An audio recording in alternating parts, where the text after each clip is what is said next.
Tân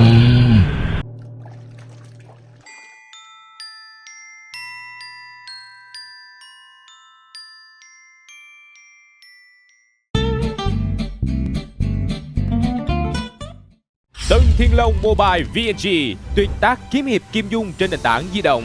Ra mắt vào năm 2019, đến nay Tân Thiên Long Mobile VNG vẫn nằm trong top những game kiếm hiệp trên di động được ưa thích nhất tại Việt Nam. Đặc biệt, sau khi phiên bản Theo Dấu Quỷ Cốc ra mắt vào cuối tháng 5, trò chơi như được tiếp thêm luồng gió mới với nhiều tính năng và nội dung thú vị. Tính đến thời điểm hiện tại, game đã có 16 môn phái khác nhau để anh em chọn lựa cho mình nhân vật phù hợp với phong cách và sở thích của bản thân. Ngoài ra, các hoạt động tổ đội đặc sắc để tham gia khiêu chiến cùng bạn bè cũng là điểm hấp dẫn người chơi trong Tân Thiên Long Mobile VNG. Nếu đã từng rời bỏ những game kiếm hiệp trên PC vì thời gian eo hẹp, thì Tân Thiên Long Mobile VNG chắc chắn sẽ là trò chơi phù hợp để bạn trở lại giang hồ. Hãy tham gia ngay cùng đua top tháng 7 để nhận được nhiều phần quà có giá trị trong Tân Thiên Long Mobile VNG. Link tải game trong phần mô tả và bình luận.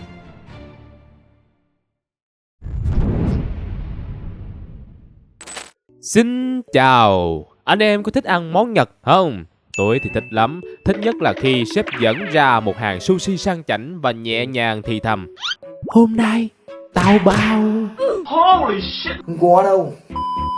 Nhưng hãy tưởng tượng đến một ngày khi anh em chuẩn bị nhét miếng sashimi chấm nước tương mù tạt ngon lành vào miệng thì nó đột nhiên thức tỉnh và đòi xâm chiếm thế giới. Anh em sẽ làm gì? Ăn nó thật nhanh trước khi mọi thứ tồi tệ hơn, chứ làm gì nữa.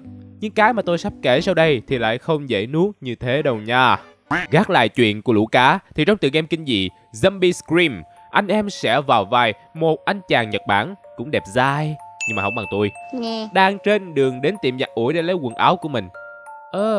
Tiệm giặt ủi thì có cái gì mà kinh dị?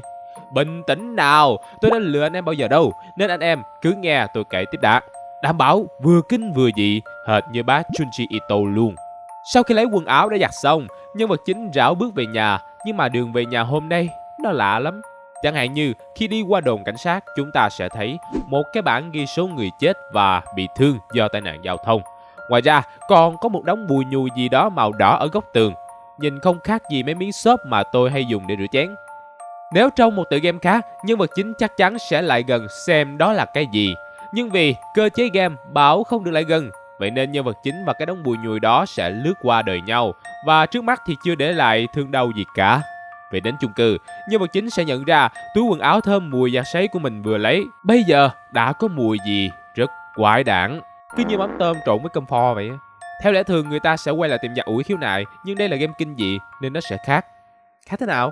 Đó là nhân vật chính chỉ chép miệng tự nhủ: có lẽ do họ mua nhầm nước xả dởm rồi. Ung dung thay bộ đồ đó đi về phòng chơi game thôi. Mặc kệ sự hoang mang của người chơi, thanh niên kia vẫn bình thản mở máy tính và bắt đầu sự nghiệp streamer của mình. Tuy nhiên vừa chuẩn bị lên sóng thì bên ngoài có tiếng ai đó la hét. Chắc là bởi bà hàng xóm mướn dàn karaoke về hát nhạc đám cưới chăng? Lấy đàm tiểu qua loa linh tinh, không thể nào mà cản bước được ma. Nhân vật chính còn đang lo lắng về chất lượng âm thanh thì anh công an đã tới bế kẻ gây mất trật tự lên phường. Mọi thứ lại im lặng như cũ.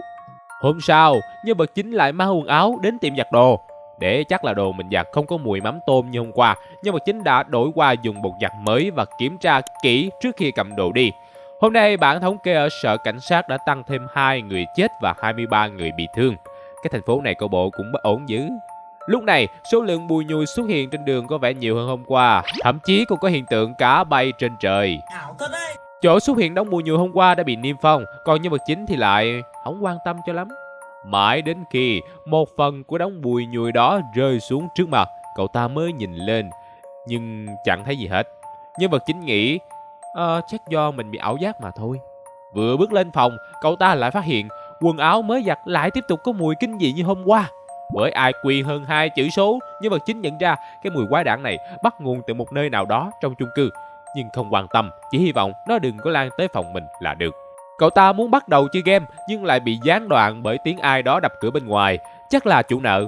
Nhân vật chính dùng hết can đảm của mình nhìn ra cửa và ngạc nhiên thay đó không phải là chủ nợ mà là anh hàng xóm.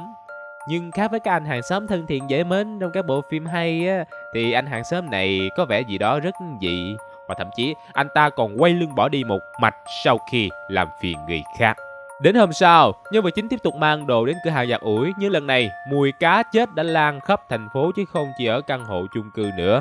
Lúc này anh ta mới cảm thấy có gì đó sai sai, và theo logic của game kinh dị thì ở trong nhà ắt bất tử, nên cậu quyết định đi nhanh về nhà. Trên đường về, nhân vật chính thấy một con cá siêu to khổng lồ trong một cửa hàng. Đồn cảnh sát thì xuất hiện mấy cục tròn tròn như khoai tây, và số người chết thì tăng gấp 4 lần hôm qua.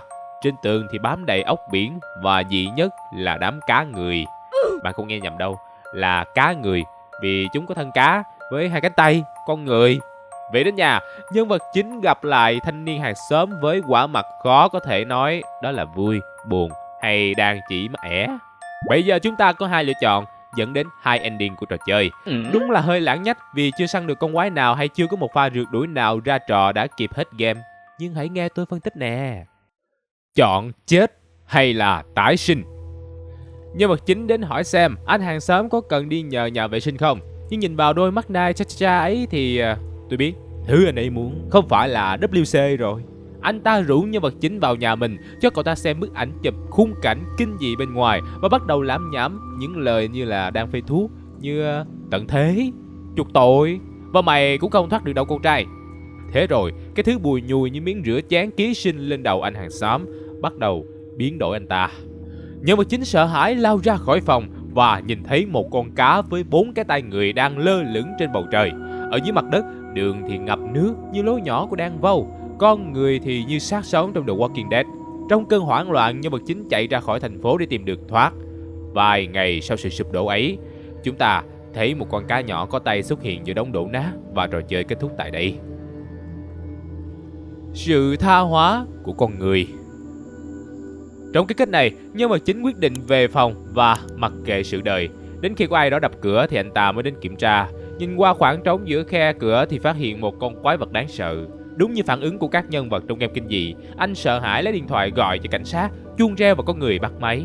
Cảnh sát hiện tại đang bị quái vật quật ra bả, nên quý khách đừng gọi chi do mất thời gian. Kiếp sau gặp lại. Cuộc điện thoại bị ngắt và sau đó có thể thấy một con quái vật đang từ từ trồi lên say hello với nhân vật chính. Lại một ngày mới bắt đầu, nhân vật chính tiếp tục mang đồ đến tiệm giặt ủi và lần này cái mùi mắm tôm cá chết kia đã không còn là vấn đề nữa. Ồ, mọi thứ đã được giải quyết trong khi nhân vật chính đi ngủ à. Đây là good ending nữa. Xin thành thật chia buồn vì đã làm bạn thất vọng.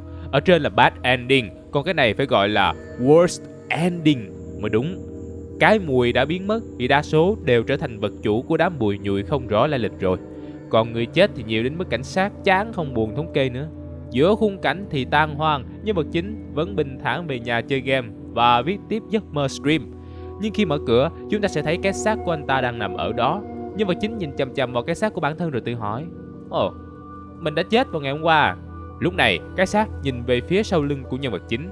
Hình như có thứ gì đó đang tiến đến. Nhưng khi xoay người lại kiểm tra, cậu chẳng thấy gì khác thường cả. Thế rồi, một con cá khổng lồ lao vào nhà, đớp gọn nhân vật chính. Nó ngậm cái xác bơi quanh thành phố. Và trò chơi kết thúc ở đây. Ý nghĩa thật sự đằng sau. Sau khi nghe mọt tôi tóm tắt xong tựa game cùng 2 cái kết, hẳn là anh em đều thấy đậu xanh chẳng hiểu rốt cuộc cái tựa game này muốn truyền đạt điều gì đúng không? Đừng lo, giờ là lúc tôi trổ tài chém gió cho anh em xem đây. Mà tôi chém là cũng có cơ sở chứ không phải là chém bậy chém bạ đâu anh nha. Mà trước đó nếu thấy Art Game có vẻ quen quen á thì đúng rồi, hàng của Am Science đấy. Hãng này trước có con Evil God Corone cũng thú vị lắm. Mọt có làm rồi, xem thử cho biết ha. Đầu tiên là về bối cảnh cốt truyện. Có khả năng thành phố của nhân vật chính đã xảy ra một tai nạn gì đó mới làm lũ cá bị biến dị. Anh em có thể thấy những con cá xuất hiện trong game với hình thù kỳ lạ. Chúng có đôi mắt trợn trừng, hàm răng sắc nhọn và làn da trơn nhẵn. Có khả năng một nhà máy nào đó đã lén đổ nước thải phóng xạ xuống biển. Những con cá bị nhiễm phóng xạ dần dần biến đổi và trở thành zombie cá. Sau khi biến đổi, những con zombie cá bắt đầu tiến hóa và có được trí tuệ của con người. Nếu anh em còn nhớ thì theo thuyết tiến hóa, loài cá đã mọc ra chi và biến thành loài lưỡng cư để thích nghi với cuộc sống mới trên cạn. Vậy nên, lý do mà lũ cá trong game có tay chân là vì chúng đang tiến hóa. Dù quá trình biến đổi chưa hoàn chỉnh, nhưng lũ cá đã có trí tuệ như con người. Thế là lũ cá bắt đầu nghĩ đến việc xâm lược trái đất, biến con người thành nô lệ của chúng. Những cục bụi nhùi trong game làm tôi nghĩ đến mấy con trùng chỉ, những sinh vật phù du mà người ta hay dùng làm thức ăn cho cá. Có lẽ mấy con quỷ đó cũng bị chất phóng xạ biến đổi. Vậy là lũ cá để biến con người thành vật ký sinh để nuôi bọn trùng chỉ làm thức ăn. Nó cũng giống như việc chúng ta dùng đất để trồng hoa màu vậy đó. Còn lý do tại sao nước lại dâng lên để lũ cá lộng hành thì tôi nghĩ là do biến đổi khí hậu. Như báo đài hay đưa tin, trái đất nóng lên làm băng ở hai cực tan ra, mực nước biển dâng lên. Mà Nhật Bản thì có vị trí địa lý 4 bề giáp biển, nếu mực nước dâng thì bị ngập cũng là chuyện bình thường. Về phần nhân vật chính, nhà phát triển tạo ra anh ta với tính cách thờ ơ là cũng có lý do hết.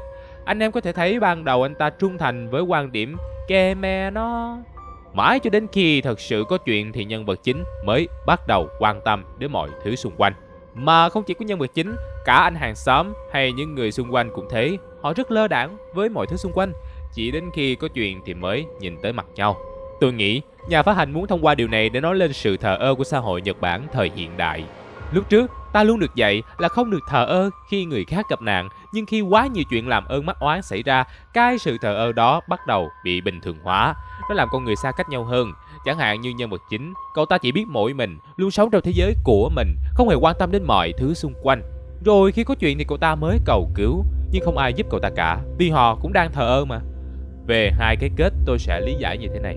Ở cái kết đầu tiên, việc nhân vật chính quyết định đi hỏi thăm hàng xóm cho thấy cậu ta đã thay đổi và bớt thờ ơ với những thứ xung quanh. Vì thế, lúc kết thúc, anh em sẽ nhìn thấy một con cá nhỏ có tay đang bơi trong nước.